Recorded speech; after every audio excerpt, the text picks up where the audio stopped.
أعوذ بالله من الشيطان الرجيم بسم الله الرحمن الرحيم وقيبتي سقالات عشر كينين ظهارة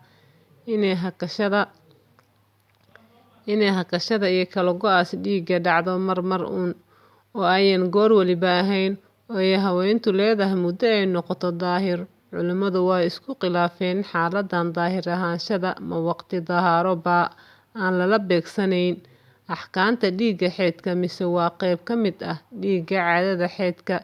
Imaam Shaafici, Ibnu Taymiyah, madhabka Imaam Abu Xaniifa waxay qabaan inay muddadaas tahay qayb ka mid ah dhiigga caadada xeedka marba haddii aan la arag alqasa albayda biyo xumbo cad ah.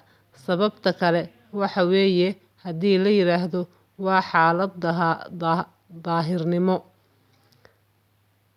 markaas wixii ka horeeya waxay ahaanayaan dhiig xeedka ah, waxa ka dambeeya waa xeed. Sidoo kale cid sidaas tiri lama hayo, waayo haddii sidaas la yiraahdo waxay ciddada haweentu dhiigga hesho ku dhammaan lahayd 5 maalmood, oo haddii laga soo qaado inay daahir tahay waxay sidoo kale ku noqonaysaa wax culus oo adag haweenka inay la yimaadaan falka daahirnimada sida qubeysiga iyo wax la midka ah labadii maalinba mar.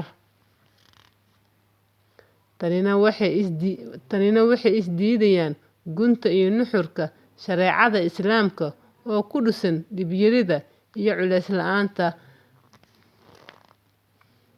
Dhinaca kale, qowlka caanka ah ee madhabka Imaam Axmed bin Xambal wuxuu leeyahay dhiig socda waa xeed dhiigga caadada, qofka oo nadiif noqdaana waa dahaara marka laga reebo in isugeyn wadarta waqtiga dhiigga iyo dahaarada ay dhaafto muddada ugu dheer ee waqtiga xeedka oo ah sida uu qabo madhabka 15 maalmood.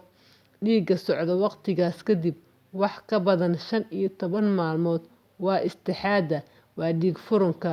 Qoraha kitaabka Al-Muqni, kitaab ku saabsan fiqiga xambaliga, wuxuu yiri haddii uu dhiiggu ku joogsado wax ka yar maalin, markaasi looma arki karo inay haweentu tahay daahir. Sida aynu ku niriba nifaaska dhiigga dhalmada inaysan dan u galayn haweeney joogsiga dhiigga uu joogsado wax ka yar maalin, waayo dhiiggu waa uu socdaa mar uu joogsadaa mar in lagu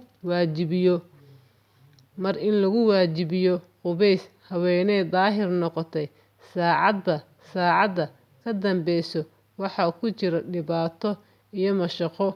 Allahna wuxuu yiri idinma saarin dushiina xagga diinta wax dhib iyo culays ah.